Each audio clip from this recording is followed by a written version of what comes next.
Ipaglaban nyo ang tama. Ipaglaban nyo ang sinumpaan nyong tungkulin to serve and to protect.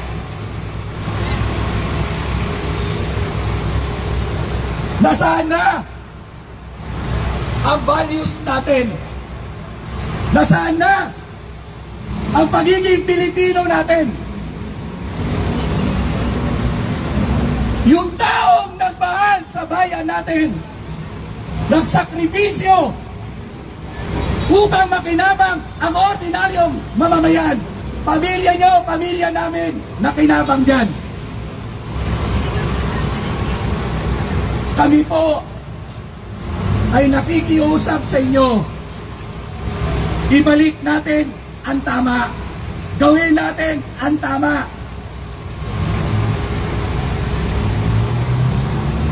Hindi rin ho kami masaya na maghaharap-harap tayo rito na iisa ang ating tungkulin. May tungkulin ang gobyerno sa mamamayan. Tanong ko sa inyo, tinupad pa ng gobyernong ito ang tungkulin niya sa mamamayan? Nakakaawa.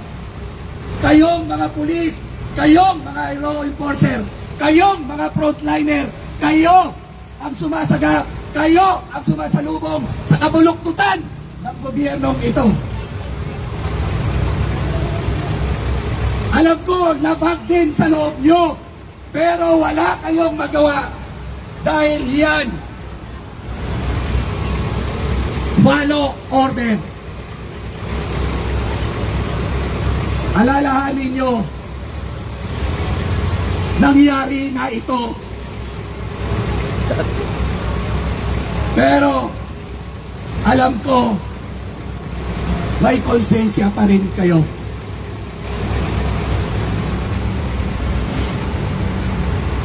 Mahal natin ang bayang ito. Mahal natin ang Pilipino. Sana sa pagkakataong ito, umiral ang pagiging Pilipino natin. Kami ay nakikiusap sa inyo. Kami ay kumakatok sa puso nyo.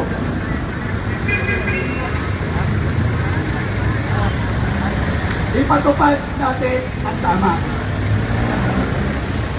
Ipatupad natin bilang isang Pilipino. Kailan ka nakita ang Pilipino, ang gobyernong ito,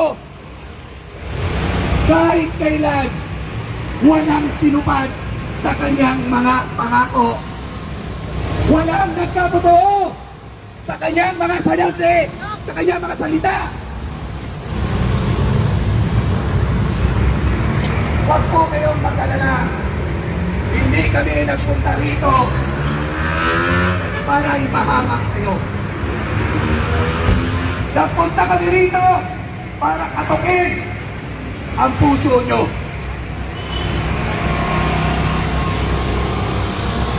Sino ang nagmahal sa bansang ito? Sa panahon na kadiliman, panahon na nakiilan ang masamang elemento ng droga. Inuulit po namin bilang kapwa Pilipino, tumaya tayo sa tama. Nakikita ko sa mga mukha nyo, dama ko rin ang damdamin nyo. Kaya lang, follow order tayo. Hindi masama sumunod sa tamang kautusan.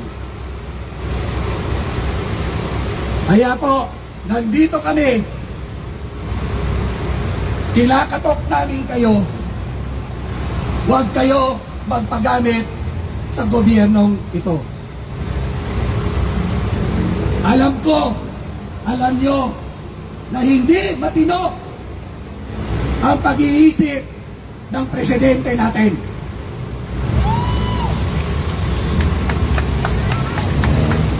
Alam ko, sa puso nyo, sumisigaw din kayo at nahihiya din kayo sa mga nangyayari rito. At uulitin po namin, kapwa Pilipino tayo.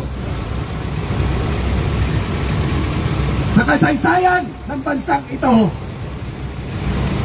ang kalaban ng Pilipino ay kapwa Pilipino. Iilan lang yan. Saksi naman kayo sa kaganapan ng paghuli ng ating Presidente Duterte. Alam nyo kung anong karapatan niya ang nalabag. Pero alam nyo ba, akala ng gobyernong ito, ng administrasyong ito, dahil hindi tayo kumikibo, hindi kayo kumikibo, akala nila tama ang ginagawa nila. Gusto nyo bang bumalik na mas mababa ang kredibilidad ng ating kapulisan? Naiangat na ninyo yan. Proud na kayo, pati pamilya nyo, na kayo ay membro ng ating kapulisan. Ngayon, tanongin nyo ang membro ng pamilya nyo kung natutuwa ba sila. Gawain ba ng tamang leader ang nangyayari ngayon sa atin?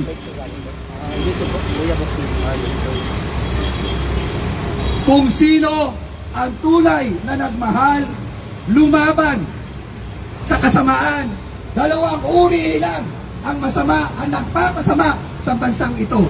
Mga politiko at mga mayayamang oligarkong negosyante.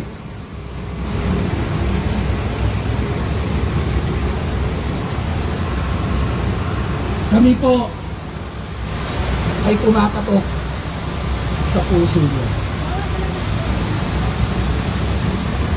Kami po ay naniniwala na may dignidad kayo.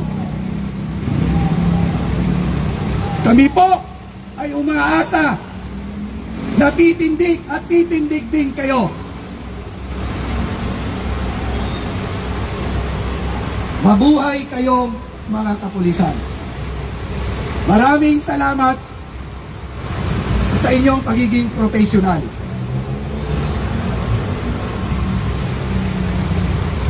Pero kailangan kayo ng mga ordinaryong mamamayan. Kailangan kayo para itama ang pagkakamaling hindi ninyo gawa. Hindi natin gawa. Ginagalang po namin ang uniforme po ninyo yan. Kaya pagpasensyahan nyo na kayo na kami kung nandito at nabahala kayo. Pero uulitin ko po, dahil sa inyo, ang bayang ito may pag-asa. Hindi pa huli ang lahat. Nasasaktan din kayo sa mga utos sa inyo. Kaya po, kinakatok namin kayo. Kinakatok namin po ang puso niyo. Gabayan nawa kayo ng ating Panginoon.